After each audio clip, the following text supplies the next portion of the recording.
back to some of you to our second event for SpelAlmedalen in collaboration between SEROC, Dataspelsbranschen, the Swedish Council of Games Researchers, Uppsala University and Skövde University, and Skövde Municipality here.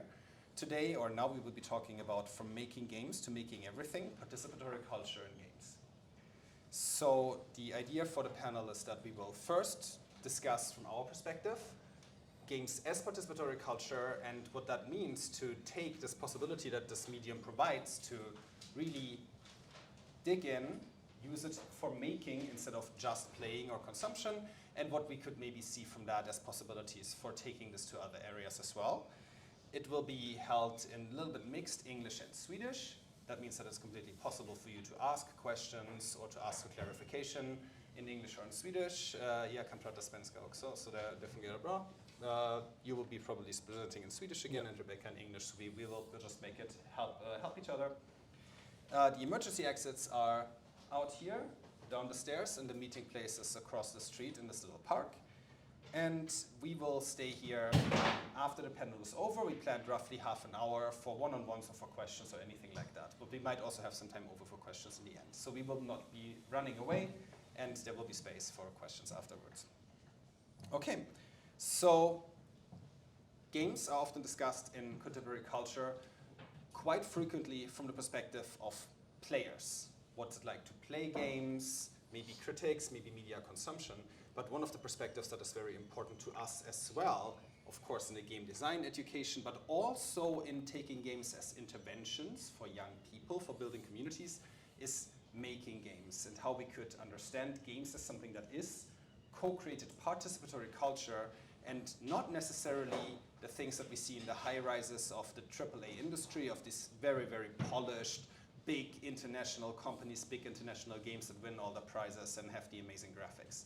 That is, of course, part of games and gaming as well, but at least let's see if I get to convince you. By the end of this panel, I hope that you walk away with understanding that that is not necessarily the normal, the default way of games, but games as their normal way are something that people make in small scales and maybe intimate personal relationships with and for each other. Games is something that people make. So this love for participatory culture, this love for engaging with it as a creator, this is something that we would like to lift out today a little bit. In my panel with me today, I have Rebecca again from the Högskolan in Skövde, and her title is Associate Professor in Media, Arts, Aesthetics and Narration. Hey, I got it right twice in a row. And Johan Larsson, who is a digital kulturutvecklare, so digital cultural developer from Skövde kommun. Okay, so with that in mind, games, from making games to making everything. Maybe this time we start with you, Johan. Yeah, What sure. is your perspective? Jag handlar mycket i att spel handlar också ofta om att man skapar någon form av självorganisering som är väldigt stor. Som många vill egentligen, om man kollar på föreningslivet, man kollar på studieförbund, då är det ju organiseringen man är ute efter, och det gör unga idag redan själva på nätet. Bara att vi ser inte det för att de är på nätet.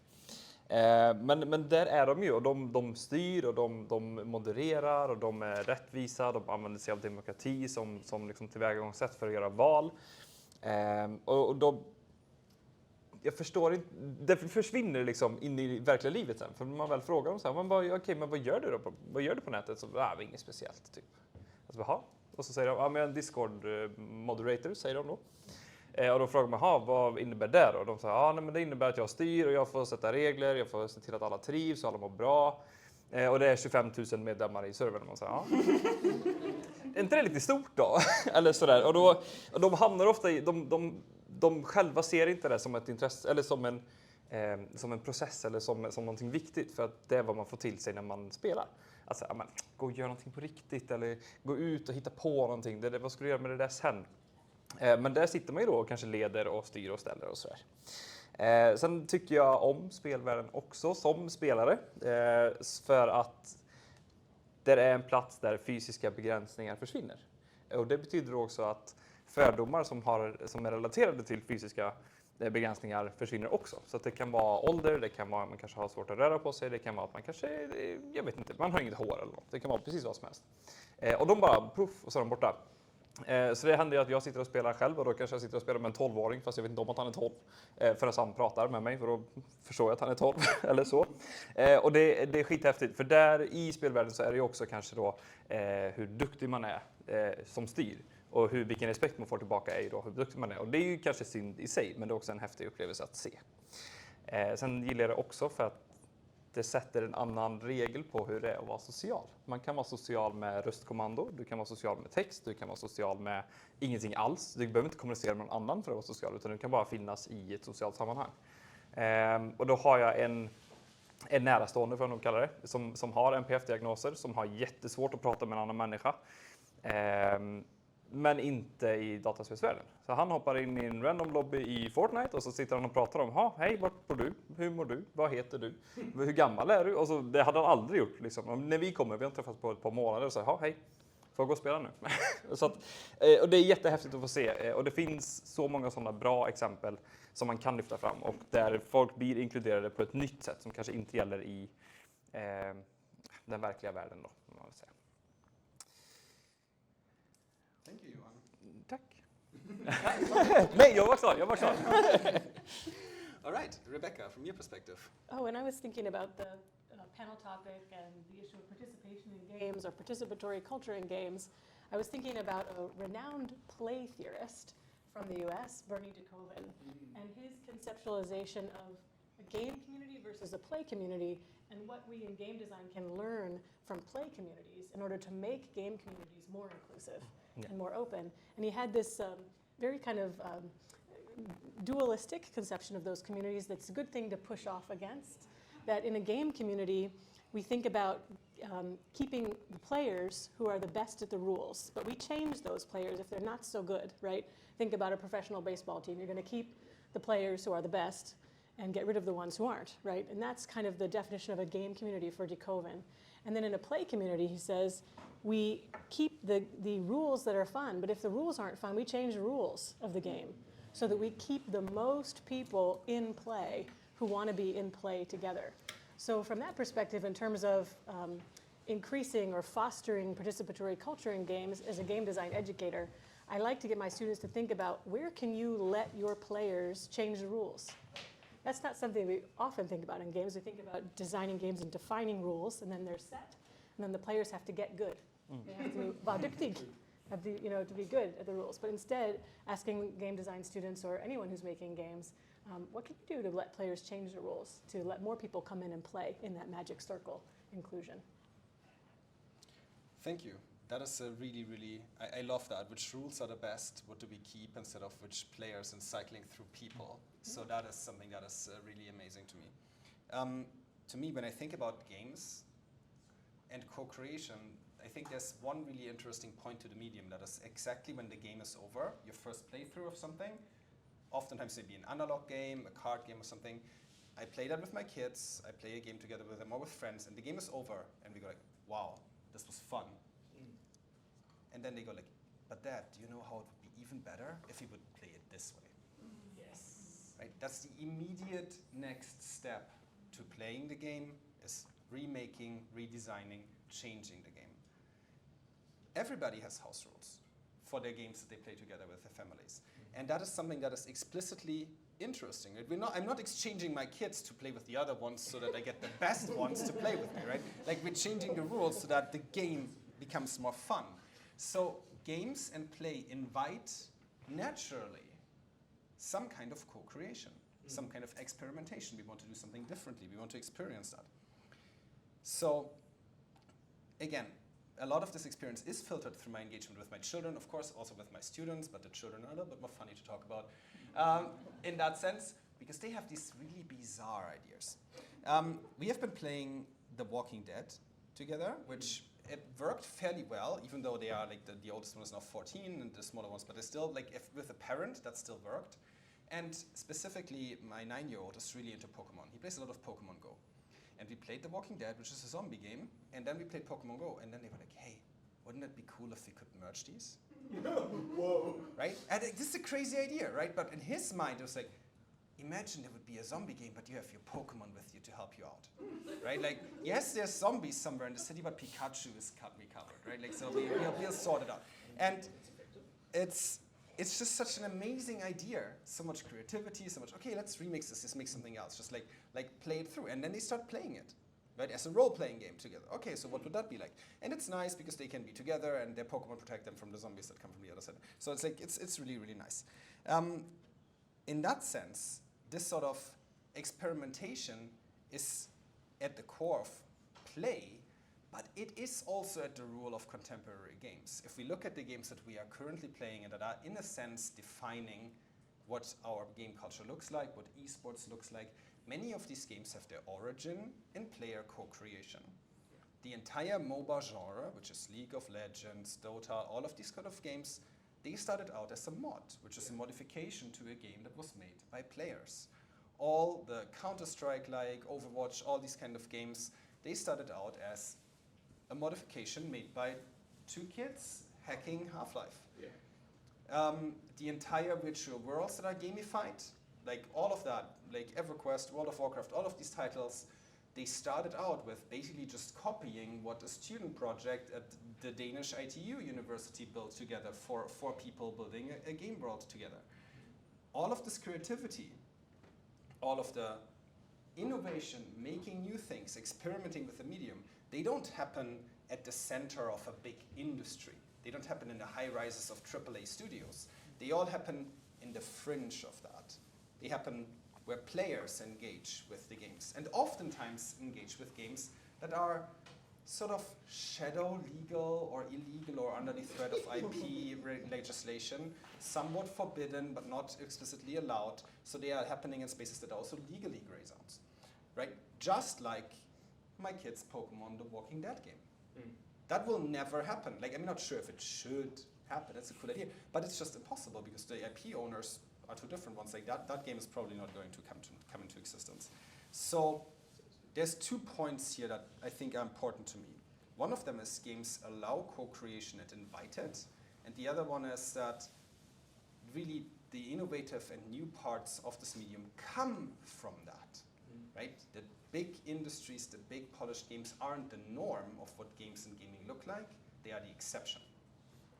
What games and gaming look like is the games that you make, that your kids make, that players make, that modders make, that people make with small game engines for each other, together, and then maybe share with each other. That's what is at the core of games and play.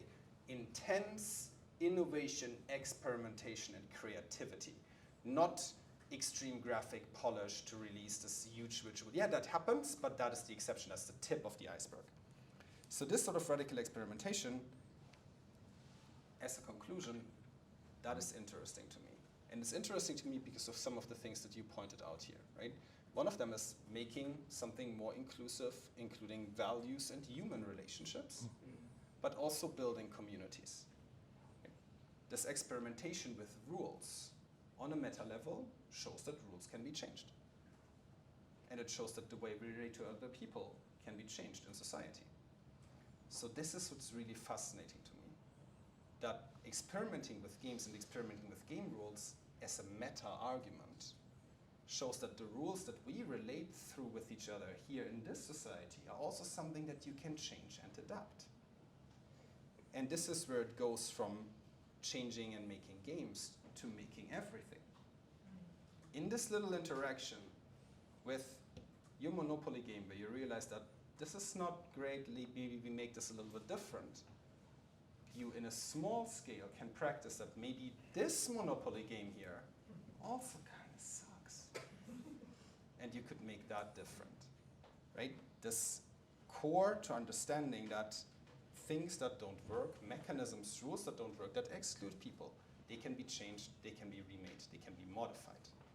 So that, at least to me, is what makes games as a medium so special and so interesting, that they have this core of this possibility of reflecting, modifying, and changing the ways and the rules through which we build society, through which we relate to other people. So that is why I think they are so amazing. Yeah, I think this is sort of my core point here that I would really like to make. However, just to give you something home with you, I would also like to invite my other panelists and then also me in the end to formulate a takeaway, something that maybe a little bit more concise than I managed to put it right now, as something that you can take away with you, that you can take away home from this presentation, and then afterwards we will have time for questions. Yeah. So maybe I start with you. Jag skickar nog med ungas engagemang, vill jag skicka med. För det är någonting man ofta pratar om, att kanske unga är lata eller man ligger i sängen och sover hela dagarna och så, allt vad man nu kan tänka sig att säga om unga. Men de är faktiskt riktigt engagerade och vill vara och påverka och modda och skapa nytt och utmana tankar och idéer också. Så att de är en kraft att räkna med ändå. Framförallt i sådana här sammanhang. Yes, thank you so much. Rebecca? Sometimes the non-digital game is a more flexible form or more approachable form for us to participate and to play with culture even. So I was just talking with your colleague Ray in the break about LARP, and live action role play, of course, is a highly participatory form of game making and game playing that can let us play with culture. We can enter worlds from films or books or other story worlds that others have created, and we can create them ourselves in LARP. But also just like homemade board games. I was thinking about a board game my 8-year-old made, mashing up Paddington Bear, called Paddington Squish. He had just seen Star Wars, you know, the trash compactor scene. So Paddington has to go through a kind of dangerous journey, and at one point he could get into what's called the squish room, and part of the board comes in like this, based on rolling dice. Now it's our favorite family game. But it's a way for him to take culture that he enjoys, Paddington and Star Wars, and play with it, and mod it, right? But sometimes the material form of a board game, which is cardboard or paper, or a LARP, which is people coming together, can be easier and more open to include more in that process. Yeah. Exactly. Thank you so much, right? And just because not everybody, LARP meaning live action role play, right? So role playing together, exactly. And that is also partly my takeaway, right? The most important, the most fascinating parts about games is making them, modifying them, changing them, finding small places where you can be creative with this yourself. And I think that many kinds of play and games maybe are a little bit more open to that than the digital high-polished versions, right? That can be card games, it can be analog games, it can be role play, it can be Dungeons and Dragons, for example, or just, that is not the biggest one that everybody knows, but all kinds of these sort of pen and paper or sort of other versions of role plays, highly participatory. I mean, they basically are just a tool set for somebody to build a story that others get to interact through, and then encourage players and game masters to just go wild and make it into something that they enjoy. So these sort of world building processes, this sort of creativity is, from my perspective, that is at the core of what games and what play really are about. Not necessarily high level graphics. These are also cool, and if you want to use them as your tool or as your media for creation, then, you know, the more power to you, and we should find these tools, and there are interesting ones. Things like Twine as a digital engine for interactive storytelling, right? We have Scratch as a small-scale motor engine to build procedural things where you can build rules and game systems like that. So these sort of possibilities, but highlighting not necessarily play. Of course, that's also creative, but making as the core of what makes games fascinating. And then studying game design, I guess. So. Yes, I think, unless you would like to add something, thank you so much. Then we have some time for questions. 1, 2, 3, 4. I take you last. Do you? Yes, Finn, do you have a microphone, or should I just repeat the question? Något som jag saknar lite är, vad ska man säga, det finns lite i digitala världen men inte så mycket i den praktiska världen. Något som ligger mitt emellan lek och spel, där till exempel barn skulle kunna få verktyg för att förbättra sina egna lekar.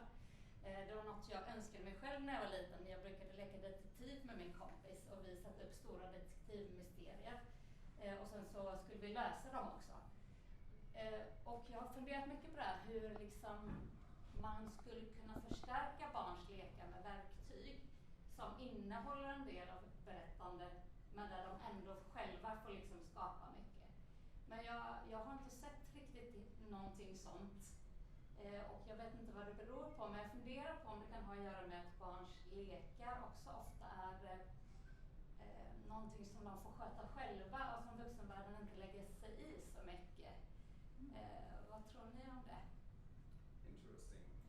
I'll try to paraphrase it to English. So what would be ways of enhancing the ability for kids to play themselves freely with tools, or maybe ways for them to think through so that they can be more empowered to build their own games and their own play?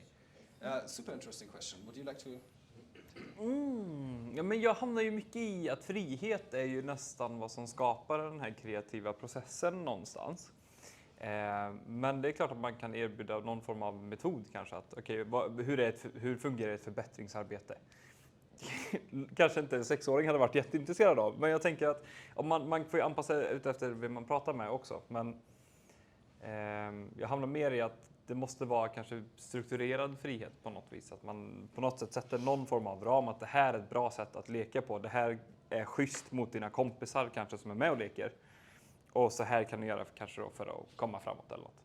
Men jag tror, men ändå att man inte är med och styr för mycket heller, utan det måste ju få vara den här kreativa processen som krävs. Liksom. Och det kommer säkert bli fel ett par gånger också, men det får det bli. I'm really interested in early childhood education and learning, even though it's not my area of expertise at all. But the little reading I've done around the Montessori method has been really interesting to me. And one of the first principles there is to create an environment for the child. And I think it would be fun to think about what would be a game design environment for young children. I don't know the answer, but I would enjoy thinking about it more. From my personal experience, like a super interesting question. And I've been trying to build games with my kids to see what they're doing and trying to give them the agency as much as possible as well. Giving them tools or like showing them how to use something and letting them use it themselves is really interesting.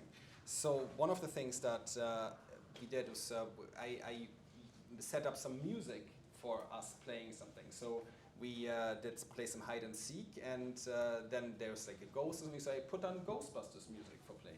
Or we like played with sword fighting, which isn't super creative, and then I put the Pirates of the Caribbean pirate music. And they start using that. So they set music for their own games because they realize that, oh, this is a thing you can do. So they co-opt that and use it as their own materials. We started making small role-playing games for kids' birthdays, where you then can invite the older kids to be I don't know, I guess you could call it quest givers or something like that for the birthday guests of the smaller ones. And that is super interesting to see what they do with it. And I give them more and more freedom to do things with. So yeah, like the 6-year-olds at a birthday party, and now then I have like a 14 and 11 and a 9-year-old to be my sort of NPCs. And I asked them, be something scary, like dress up, and then they get the freedom to decide what kind of creature they are and how they want to play it themselves. And they make it really, really interesting and funny. And yes, authentic. So in the end, you have all the little kids running and screaming away because the 14-year-old was like, he has this one thing they need. And he asked, what do you want in exchange? And he's like, I am hungry. And what do you eat? Children meat. And it's like, and they run. It's like, it's so cool to see, right? Because they take this. So giving them tools and then more and more freedom to experiment with it, I think, like, in building a more of a process for that would be a fantastic thing to do. Thank you for the question. Where was the next one? I lost track. I shouldn't have. Did you? I was one. Yes, let's go with that. And then you were first? No, I think he was first. Okay, so let's 1, 2. Yes. Okay. Yeah. It's super interesting. You said it's about like 2 things. For a mod like Dota to emerge from Warcraft 3, there was literally thousands of boring or useless mods, and then people forget that when they do innovation today. So we have to learn from. You can't just give one project money to do innovation, and we have to have like thousands of projects in parallel when we do innovation today. And also like you also from gaming, you know, like you household your board games, and good computer games today they release a patch every 2 weeks, but a board game like Monopoly and Risk, nobody patches them every second week. And we don't patch society every second week as well. So my question is like, how do we take both the modding, how do we mod society, experiment, play with it, and how do we also introduce the process of patching society every 2 weeks or whatever. And you can see that, okay, we changed this little thing today on a single process, though, a merge process, and it gets super complex. But how do we mod society, how do we patch society using gaming real softball. I can't. No, excellent question. I'll try, and then I see how you do that. Yeah, please. Like honestly, like it's an interesting question because I have sort of sometimes this idea of, man, it would be interesting to experiment more broadly with societal rules and see what actually works. Right? And I don't think we're necessarily there. There's also ethical considerations in experimenting with people's lives so broadly, but I think it would already be nice to evaluate based on moral and ethical rules and evidence-based the things that we are already doing in society, right? So I think we're quite far away from this in many spaces. An example that I have is where researchers know quite well that there's things or people that care that we shouldn't be doing and we do them anyways, right? Bottom trawling is like kind of fishing where you pull the net over the bottom floor. Like my friends in like the sea and nature research tell me that it's the worst thing that is possibly to do, but we still do it because it's a minor, tiny little bit more profitable right now without any concern for the future.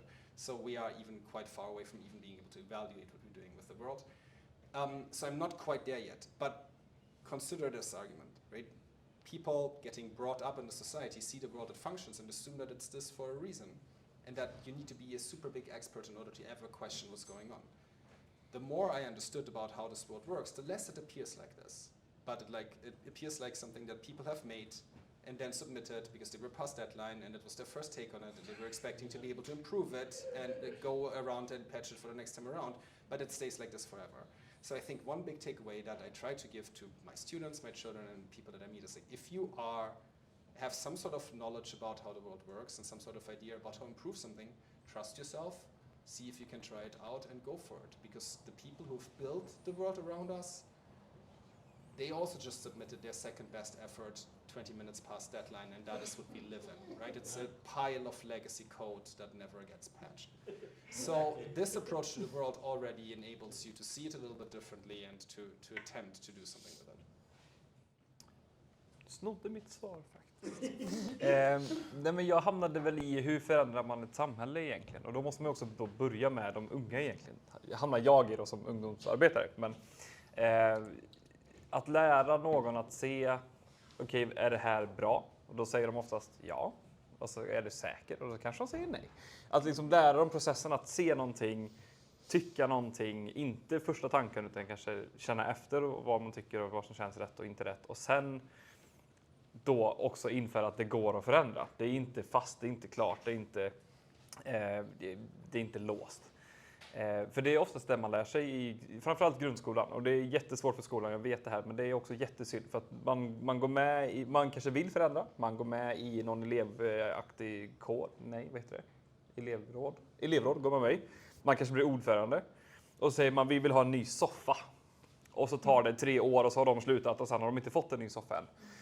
För att det finns inte pengar, det finns inte material, det finns inte någon som har tid att ta tag i det. Och det är jättesynd, för då lär vi dem att det här funkar inte. Politiska systemet funkar inte, för det är så vårt politiska system funkar också. Vi vill ändra det här, ja, det ger oss några år. Liksom. Så vi behöver också ha några som är lite mer snabba. Så. Och då kommer oftast ungdomsarbetarna in, alltså fritidsledarna som sitter och säger, okej, men hur vill ni ha mötet? Ja, men vi vill ha det så här, ja, ta det så. Vad vill ni förändra? Ja, vi vill ändra det här, okej, kan vi göra det? Och då kanske man landar i att nej, det kan vi inte. Eller så landar man i att ja, det kan vi. Och så händer det liksom lite mer så snabbare. Men jag skulle säga, börja med unga. Kör med unga. Liksom så. Låt dem leda. I'll just say very briefly the boring professor answer that I can come up with, which is, this is why it's so important we learn history, because we think globally and throughout all time, we're amazing. Humanity's amazing modders. We're modding all the time, right? And then when we look at history, we understand that, yeah, it's always frustrating. It's always messy. And so it can help us not be too discouraged about staying in the mess. And every election we release patches, right? I mean, that's that's what we do. Basically. We can go either way. Thank you. And we have a question. Yeah, I actually have 2 questions. So keep short. The first question is related to history. Will mankind or Homo sapiens become smarter with gaming? Could that be a case? Because obviously we could improve.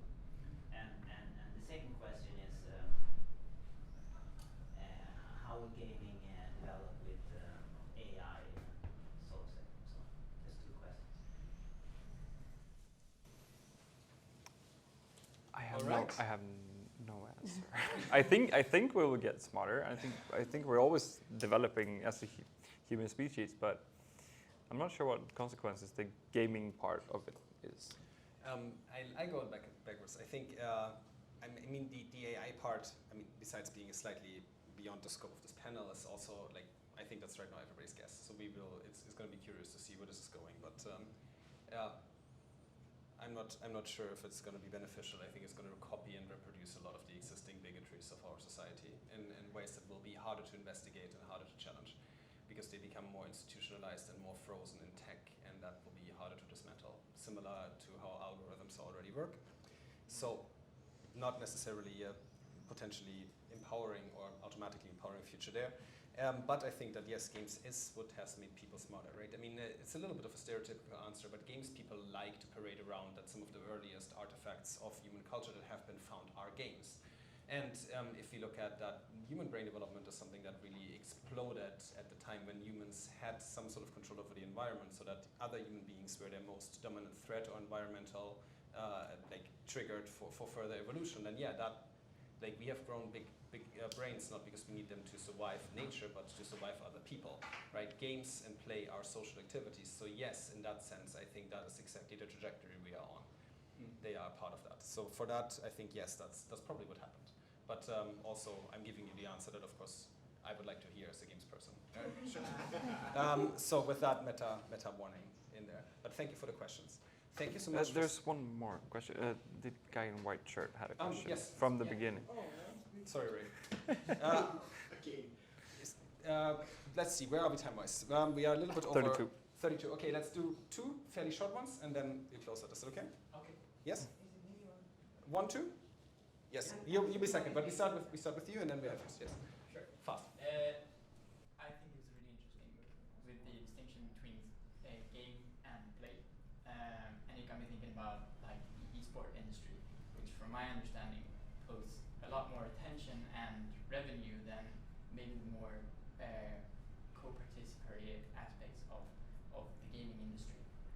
What do you think are the most important ways in which we can encourage this more co-creation part of gaming and not be pulled towards wanting to becoming next big esporter? Well, I think that the push to become the next esports star is the same push in society to become the next, Netflix celebrity or influencer, right? I mean, we do live in a capitalist society that rewards capital, right? And capital generation through celebrity. So I think more small scale, about small community or family or classroom values. And those would be places, I think, from a grassroots level to emphasize co-creation and participation, and creating games that have the values that may be more meaningful as opposed to pursuing celebrity or stardom or tons of money.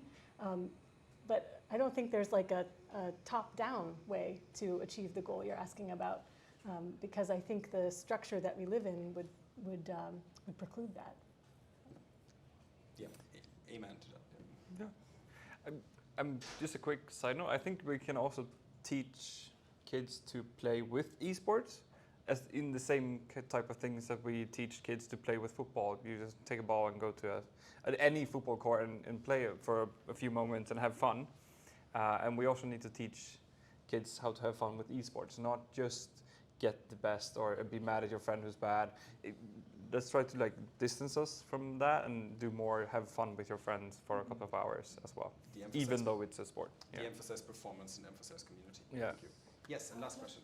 It was just a reflection about the whole discussion. It has been very interesting. And one other thing is, I'm thinking about bias. And you were talking about the NPF side and also the inclusion part. I don't want games to be educational primarily. I want them to be fun. But the question of bias is one of the most important. You asked if games can make us smarter. And I think one of the reasons it could be, if we could consider the question of bias, what we put into the games is what will you get out of it.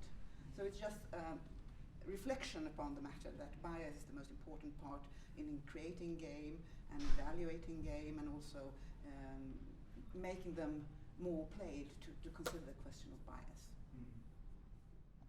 Okay. thank you for the comment. Yeah, I think who makes games and how they're made and all the political economy behind that and the inclusion of which groups is a central discussion to this as well. Who gets to participate in rethinking the future is of course a super central question if we position them as a tool for that. Lots of work for us to do here. Thank you so very much. Thank you.